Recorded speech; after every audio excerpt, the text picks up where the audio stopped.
Good afternoon guys, मैं self Kishan Vishwakarma, आपका math lecturer. और आज का गाइस जो हमारा टॉपिक है वह सिंपल इंटरेस्ट। गाइस ये बहुत इंटरेस्टिंग चैप्टर है और इसमें क्वेश्चंस बहुत ही ज़्यादा आते हैं, लेकिन ये ज़्यादा भारी नहीं है। इस पर बस थोड़ा सा अगर आप दिमाग लगाएंगे तो ये सारा का सारा क्वेश्चन आपको समझ में आ जाएगा।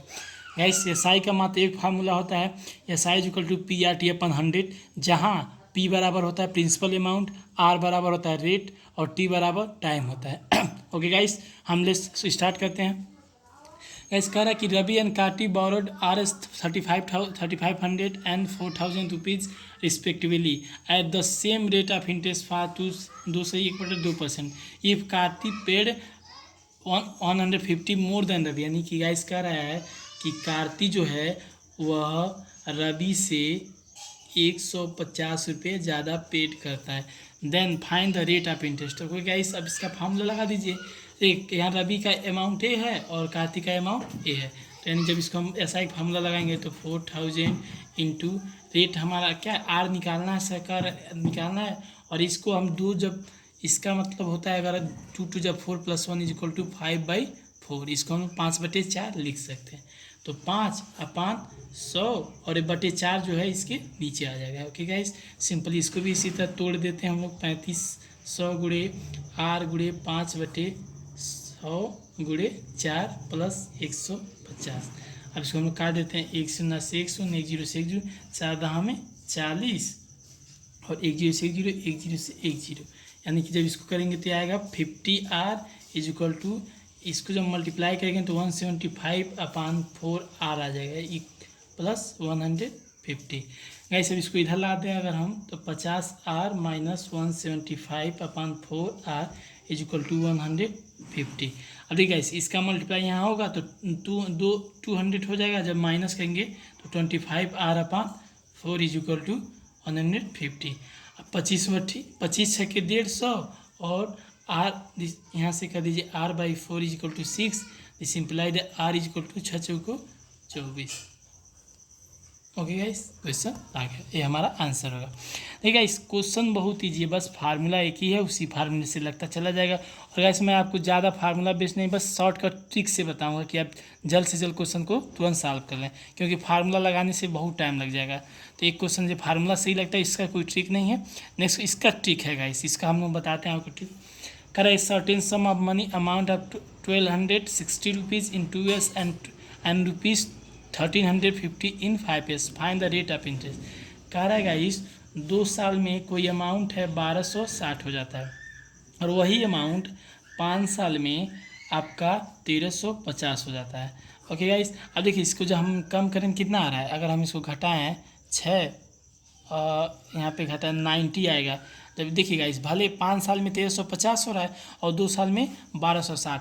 अब ऐसे डिफरेंस कितना है गाइस, 3 साल का है डिफरेंस, 3 साल का, यानी 3 ईयर की जो वैल्यू है 90 रुपये, तो 1 ईयर में कितना बढ़ा होगा 30 रुपये।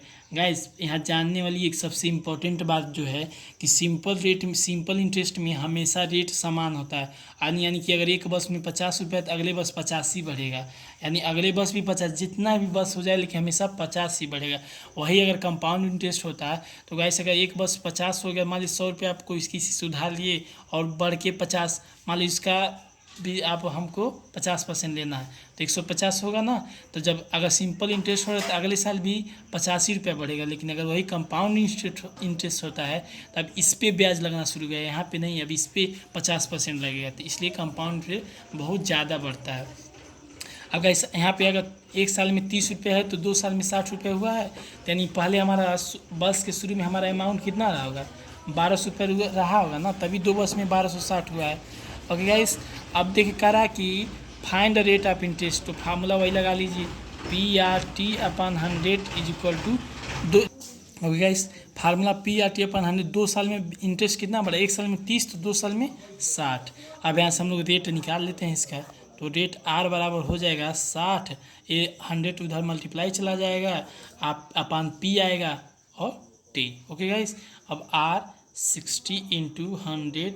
अब गाइस P की जो वैल्यू है देखें, यहाँ पे जो यही प्रिंसिपल अमाउंट हमारे यहाँ वही है 1200, और 2 बस में इंटरेस्ट हुआ है ना, तो 2 बस में, यानी अब काट दीजिए 1 0 से 1 0 और यहाँ से कट गया 10 और 6 2 यानी कि 10/2 2 जा 4। अभी जब इसको डिवाइड करेंगे तो R इज इक्वल टू आ जाएगा 2.5% रेट। ठीक है गाइस, आंसर आएगा। ठीक है गाइस, नेक्स्ट क्वेश्चन हम लोग देख लेते हैं। करा at a certain rate of simple interest RS 800 amount to RS 920 in 3 years. कह रहा है 800 का कोई अमाउंट है और वह 3 साल में 920 रुपये हो जाता है। तो गाइस देखिए यहाँ पे कितना है, यहाँ पे 920 हुआ है, तो यानी इंटरेस्ट कितना बढ़ा हमारा 120 रुपये, यहाँ पे ब्याज बढ़ा है ना इंटरेस्ट SI के माध्यम से। कह रहा if the rate of interest be increase by 3% what will be the amount after 3 years. देखिए गाइस अभी यहाँ पे फार्मूला वही लगा लीजिए, PRT/100 इक्वल टू 120 रुपये बढ़ा है ना, तो यहाँ पे रेट निकालने यहाँ से तो 120 गुणे 100 और देखिए P आएगा, P की वैल्यू कितना है 800 और T की वैल्यू 3 साल में, 0 से 0 0 से 0। अब यहाँ से काट दीजिए 8 एकम 8 8 पंजे 40 3 पचे 15 यानी R बराबर 5% रेट होगा। ओके गाइस, अब यहाँ पे देखिएगा इसका रहा if the rate of interest be increase by 3%, यानी जो पहले R 5% था अब 3% इंक्रीज हुआ तो टोटल कितना हुआ 8%। करा कि what will be the amount after 3 years, यानी कि सेम तो ईयर यही रहेगा लेकिन इंटरेस्ट बढ़ गया। तो गाइस इसका सिंपल फंडा मैं आपको बता दूँ, अब फार्मूला रखने की ज़रूरत नहीं है, 8 है ना 8% हो गया, अब इन दोनों का मल्टीप्लाई करा दीजिए यानी यहाँ 3 24 और ये जो अमाउंट है 800 का 24% यहाँ से निकाल दीजिए, 24% निकालेंगे तो आएगा 192 आएगा ना। अब टोटल अमाउंट जो उसको करना होगा, टोटल अमाउंट उसको जब लौटाना होगा वो होगा 800 plus 192 is equal to 992 rupees, answer आ गया। ओके गाइस, नेक्स्ट क्वेश्चन देख लेते हैं। कह रहा in how many years a given amount will increase by 40% and 5% simple rate of इनके। कह रहा कोई अमाउंट है वो कितने परसेंट में इंक्रीज होकर 40, तो हम मान लेते हैं कोई अमाउंट वह 100 रुपये था, अब कितना हो गया 140 हो गया, यानी कि 40 रुपये का इंटरेस्ट उस पर बढ़ा है और रेट यहाँ पे R की वैल्यू जो है 5% दी है। तो कह ईयर पूछा तो फार्मूला लगा दीजिए PRT/100 इज इक्वल टू 40 होगा, SI का फार्मूला हो गया ही, SI तो 40 रुपये ही मिला, सिंपल इंटरेस्ट ना निकालना क्या है, कह रहा simple rate of interest per annum in how many years, यानी T निकालना है इसका, T 40 × 100/PR और T इज इक्वल टू 40 × 100। अब गाइस P की वैल्यू कितनी है यहाँ पे 100 हम लोग माने हैं ना 100 और R की जो वैल्यू है 5, 100 से 100 5 40 यानी T बराबर 8 ईयर्स। गाइस हमारा आंसर आ गया। अगर आप चाहते हैं इसको बस देखिए गाइस यहाँ हमारा आंसर तो आ गया है, लेकिन अगर आप चाहते हैं हम सेटिस्फाइड हो जाएं कि सेटिस्फाइड है नहीं तो हम 8 साल में निकाल के देख लेते हैं ना, 100 का 140 होना चाहिए SI, तो SI का फार्मूला लगा दीजिए PRT/100, 100 रुपये हम माने थे, R 5% था, T 8%, 100 यानी जब इसको हम करेंगे 100 5 40 यानी SI हमारा आया 40। अब यहाँ से जब टोटल करेंगे तो 100 प्लस 40 यानी 140। नहीं गाइस, यानी कि हमारा जो आंसर लगा है सही है, यही ना गाइस। ओके गाइस, हमारे चैनल को लाइक एंड सब्सक्राइब करते रहिए, हम लोग जैसे जैसे आगे बढ़ते जा रहे हैं आपको नए नए चीज़ हमेशा हम देते रहेंगे और हमारे चैनल को लाइक सब्सक्राइब करते रहिए। Okay, thank you.